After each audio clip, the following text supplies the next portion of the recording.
Hello दोस्तों, good evening. कैसे हैं? मैं दीपक शर्मा अपने ऑनलाइन चैनल पे आपका बहुत बहुत स्वागत करता हूं। आज हम स्टार्ट करने वाले हैं कौन सा नया चैप्टर स्टार्ट कर रहे हैं, कौन सा magnetic properties of substance and terrestrial magnetism. मैंने लास्ट लेक्चर में ये बताया था, मैग्नेटिक को मैंने तीन पार्ट में डिवाइड कर दिया, एक मैग्नेटिक इफेक्ट ऑफ करंट, एक मैग्नेटिज्म और एक magnetic properties of substance and terrestrial magnetism. यहाँ पर क्या आते हैं, बेसिकली डेफिनेशन और टेरेस्ट्रियल मैग्नेटिज्म के बारे में पूछा जाता है। तो सबसे पहले आपका जो टॉपिक आता है वो आपका आता है मैग्नेटिक फील्ड इंटेंसिटी। अब इंटेंसिटी की बात कर रहे हैं, ठीक है, तो आपका टॉपिक आ जाएगा मैग्नेटिक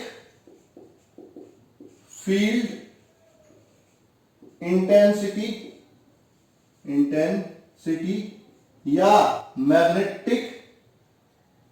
मैग्नेटाइजिंग फील्ड इंटेंसिटी भी इसको बोल सकते हैं। मैग्नेटिक फील्ड इंटेंसिटी या मैग्नेटाइजिंग फील्ड इंटेंसिटी भी इसको बोल सकते हैं। ये क्या होता है?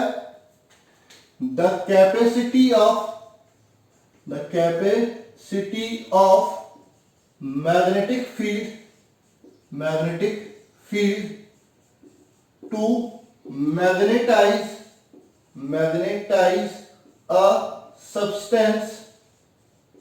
a substance is known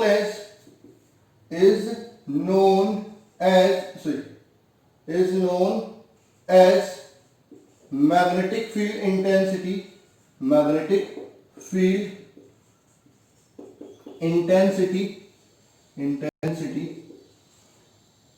It is equal to ratio of magnetic field strength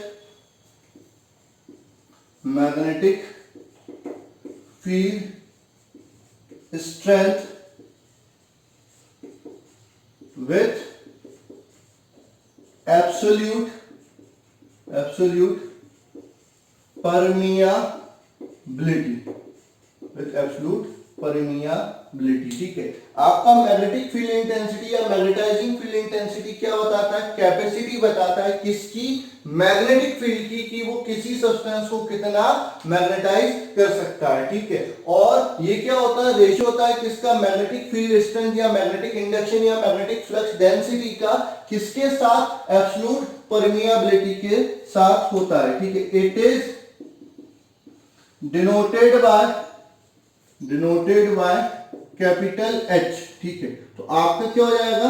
magnetising field intensity या मैग्नेटिक फील्ड इंटेंसिटी बराबर मैग्नेटिक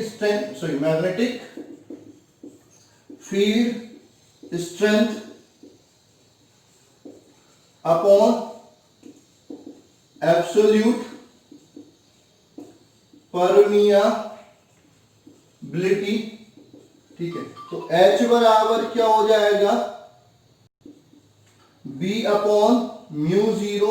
तो B बराबर क्या हो जाएगा? Mu zero times of H हो जाएगा। यहां पर H मैग्नेटिक फील्ड इंटेंसिटी होता है। ठीक है, H आपका एक H होता है horizontal component of earth magnetic field, वो अलग होता है, उसमें म्यू जीरो का मल्टीप्लाई मत करना, वो खुद मैग्नेटिक फील्ड स्ट्रेंथ ही होता है। तो ये यूनिट से पता चलता है कि आपको मैग्नेटिक फील्ड स्ट्रेंथ दी है या मैग्नेटिक फील्ड इंटेंसिटी दी हुई है। ठीक है, तो अपन बात करेंगे इट्स SI यूनिट क्या हो जाएगी?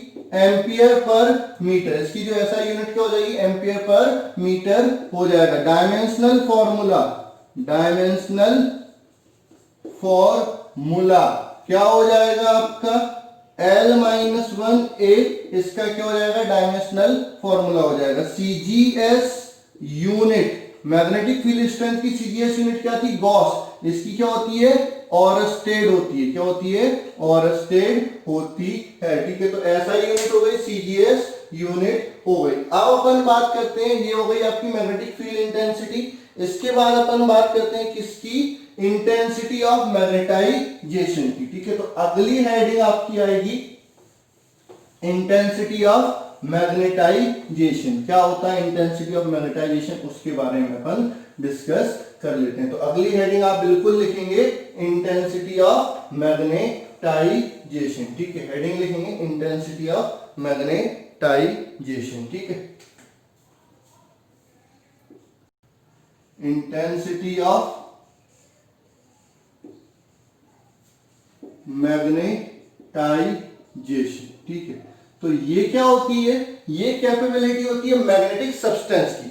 वो क्या थी, कैपेबिलिटी थी किसकी, मैग्नेटिक फील्ड की। तो अपन बात कर रहे हैं intensity of magnetisation. It is the capability of magnetic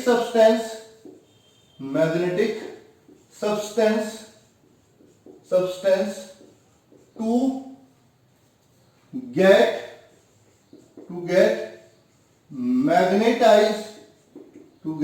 magnetized in given magnetic field, to get magnetized in given magnetic field, it is defined as magnetic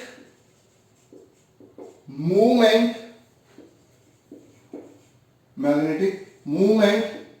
induced per unit volume.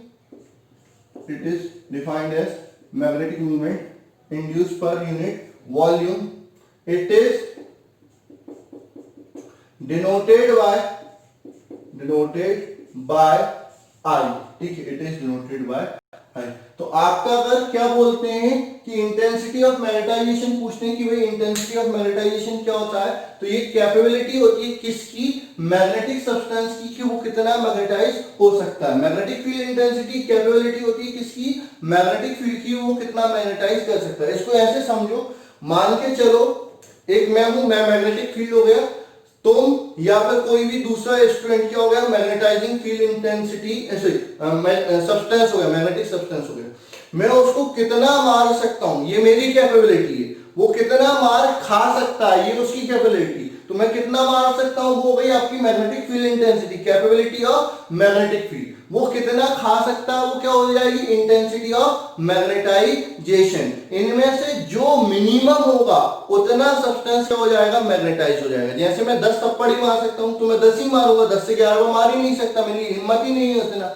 और बच्चा अगर 5 में ही ढेर हो जाता है, ठीक है, तो उसको क्या होगा, 5 मारने के बाद वो ढेर हो गया, तो जो ढेर हो गया उसको थोड़ी मारूंगा, ठीक है। तो वो चीज हो जाती है आपकी क्या, कैपेबिलिटी हो जाती है किसकी, मैग्नेटिक सब्सटेंस की और मैग्नेटाइजिंग फील्ड इंटेंसिटी। ये तो मैंने एग्जांपल बताया, वास्तव में नहीं मारेंगे, चिंता मत करो, नहीं तो बोलोगे कि सर मारेंगे यार, क्या पढ़ेंगे अपन सर से। तो ऐसा मारना नहीं है, बस बता रहा हूं, एग्जांपल बता रहा हूं कि दो कैपेबिलिटी है, एक मैग्नेटिक फील्ड की और एक मैग्नेटिक सब्सटेंस की। तो मैग्नेटिक फील्ड की जो कैपेबिलिटी होती है उसको मैग्नेटाइजिंग फील्ड इंटेंसिटी या मैग्नेटिक फील्ड इंटेंसिटी कहते हैं। और जो मैग्नेटिक सब्सटेंस की कैपेबिलिटी होती है उसको अपन क्या बोलते हैं, इंटेंसिटी ऑफ मैग्नेटाइजेशन बोलते हैं। इसको डिफाइन कैसे कर रहे हैं, magnetic movement induce per unit volume किससे डिनोट कर रहे हैं, आई से डिनोट कर रहे हैं। तो ये फॉर्मूला हो जाएगा इंटेंसिटी ऑफ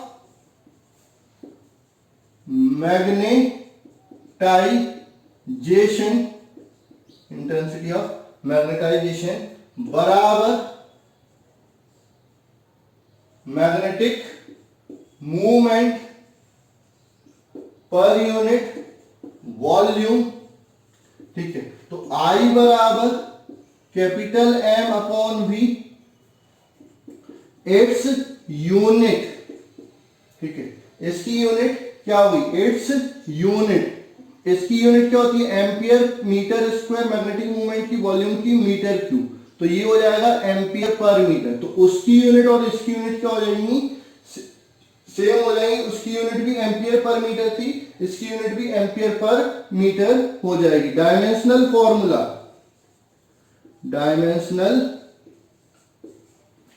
फॉर्मूला क्या हो जाएगा, L-1A, ये आपका क्या हो जाएगा, डायमेंशनल फॉर्मूला हो गया। तो दो टर्म मैंने आपको बताई, एक तो बता दी क्या, मैग्नेटिक फील्ड इंटेंसिटी, दूसरी बता दी इंटेंसिटी ऑफ मैग्नेटाइजेशन, ठीक है।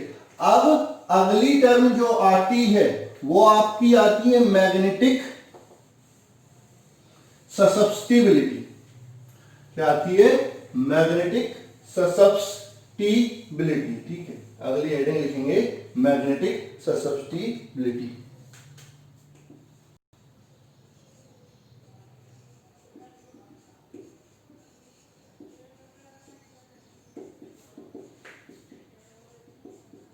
मैग्नेटिक ससेप्टिबिलिटी क्या होता है? The ratio of intensity of magnetisation with magnetic field intensity is known as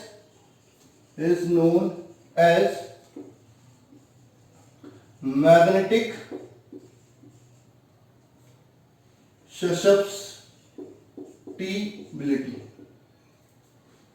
susceptibility. ठीक है, क्या होता है? आपका रेशियो किसका? इंटेंसिटी ऑफ मैग्नेटाइजेशन का किसके साथ? मैग्नेटाइजिंग फील्ड इंटेंसिटी के साथ। उसको क्या बोलते हैं? मैग्नेटिक ससेप्टिबिलिटी बोलते हैं। It is denoted bye zeta. X को थोड़ा सा बड़ा कर देना। It is denoted bye zeta. ठीक है, तो फॉर्मूला क्या हो जाएगा? फॉर्मूला हो जाएगा मैग्नेटिक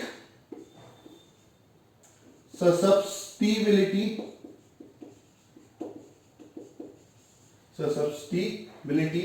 बराबर intensity of magnetization upon magnetizing field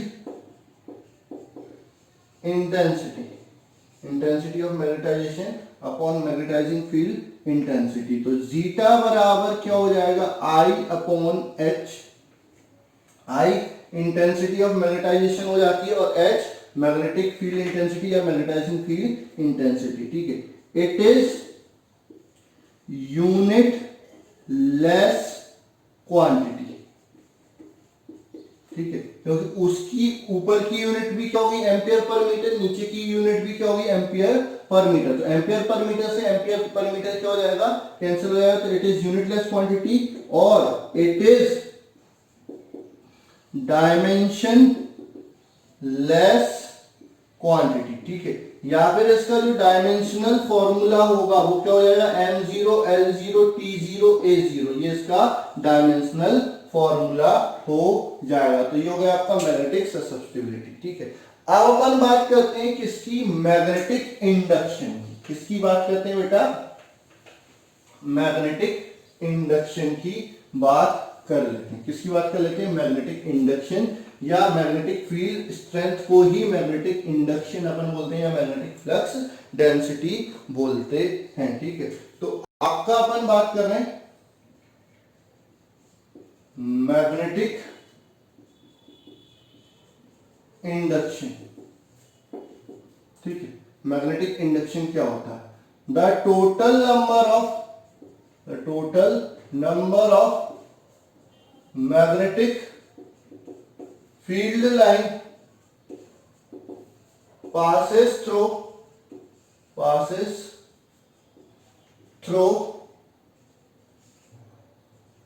given substance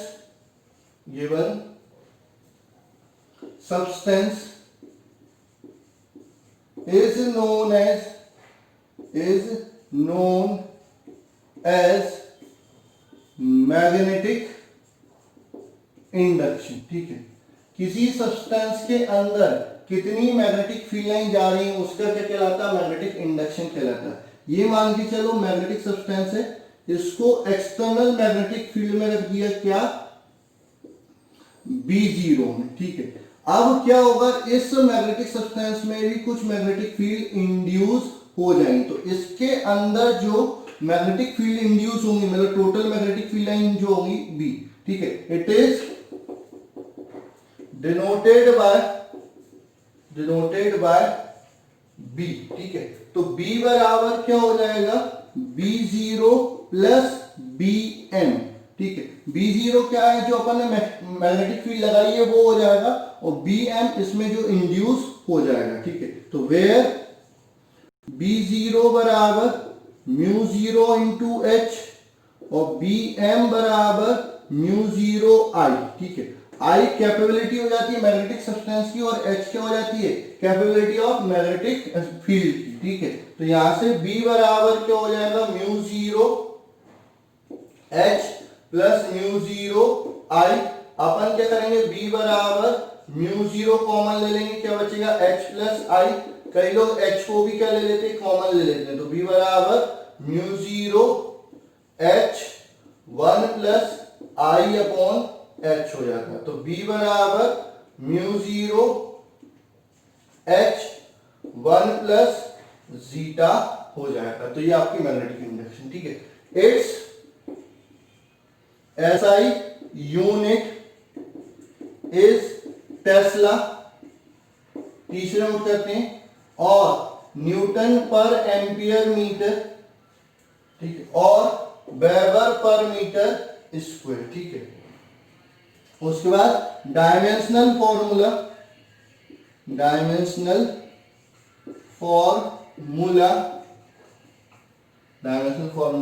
क्या हो जाएगा, M L T minus two upon A L. तो ये हो जाएगा आपका M T minus two A minus one, ये इसका डायमेंशनल फॉर्मूला हो जाएगा। तो ये हो जाता है आपका मैग्नेटिक इंडक्शन, ठीक है। अब अपन बात करते हैं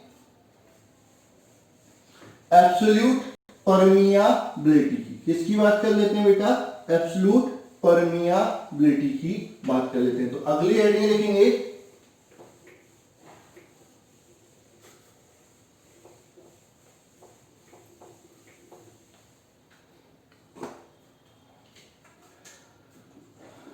एब्सोल्यूट परमियाबिलिटी, एब्सोल्यूट परमियाबिलिटी, ठीक है। तो क्या होता है, the ratio of magnetic induction of a substance with magnetizing field intensity is known as absolute permeability. It is denoted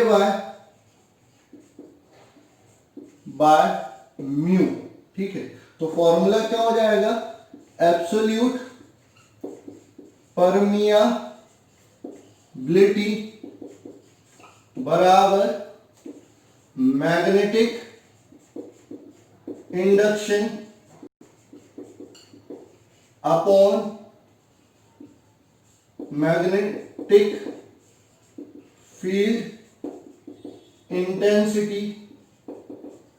तो म्यू बराबर B upon H, its unit newton per ampere square. Dimensional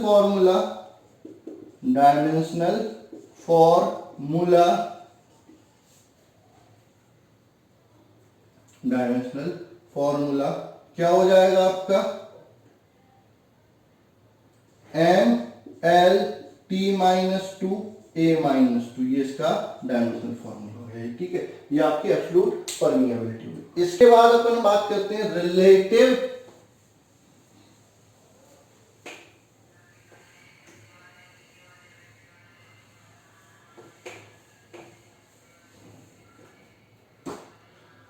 इसके बाद अपन बात करते हैं relative permeability, relative permeability, ठीक है। तो क्या होता है, the ratio of absolute permeability of medium with respect to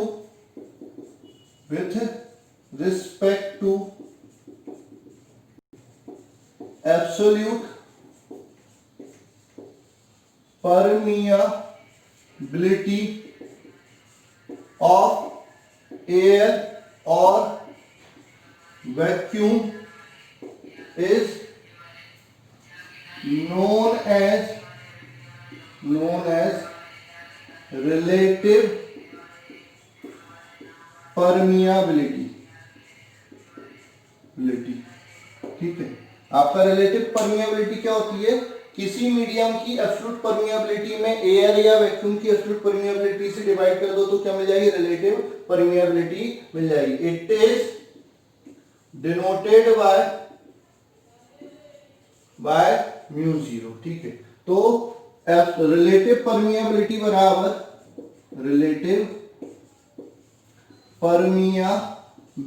बराबर absolute permeability of medium upon absolute permeability of air, ठीक है। तो म्यू आर बराबर म्यू बटे म्यू जीरो, ठीक है। ये क्या हो जाएगी, it is unitless and dimensionless quantity, इसकी ना तो कोई यूनिट होती है ना ही कोई डायमेंशनल फॉर्मूला होता है, ठीक है। इसके बाद एक टॉपिक और कर लेते हैं आज, relation between mu zero, mu r and zeta, ठीक है। इनमें रिलेशन आप निकाल लेते हैं, मतलब relation between absolute permeability with relative permeability and magnetic susceptibility. तो we know that B बराबर mu zero H 1 plus I upon H हो जाता है, ये अपन ने किया हुआ है, या फिर शुरू से कर लो। B बराबर B zero plus BM, B बराबर म्यू जीरो H, BM बराबर म्यू जीरो I, ठीक है। तो यहां से B बराबर क्या हो जाएगा, mu zero H plus mu zero I, यहां से B बराबर क्या हो जाएगा, mu zero common H plus I, H भी कॉमन ले लो, B बराबर म्यू जीरो H कॉमन ले लिया 1 प्लस I अपॉन H, ठीक है। ये H को इधर ले आओ तो B अपॉन H बराबर mu zero 1 plus I upon H, where B upon H बराबर mu and I upon H बराबर क्या हो जाएगा, जीटा। तो म्यू बराबर म्यू जीरो 1 प्लस जीटा, तो ये रिलेशन हो गया म्यू और म्यू जीरो में। आपको म्यू आर निकालना है, ठीक है। इधर ले आता हूं, इधर लिख देता हूं, म्यू अपॉन म्यू जीरो बराबर 1 प्लस जीटा, ये क्या हो जाएगा म्यू आर, तो म्यू आर बराबर 1 प्लस जीटा। तो ये रिलेशन हो गया रिलेटिव परमिएबिलिटी का जीटा के साथ या एब्सोल्यूट परमिएबिलिटी का जीटा के साथ, ठीक है। तो ये सारी चीजें आपको याद रहनी चाहिए क्योंकि इन पर भी न्यूमेरिकल पूछ लिए जाते हैं, सारी डेफिनेशन याद रहनी चाहिए। इसके आगे के जो टॉपिक हैं, ठीक है, वो अपन अगले लेक्चर में डिस्कस करेंगे। आज के लिए बस इतना है, ठीक है। Thank you.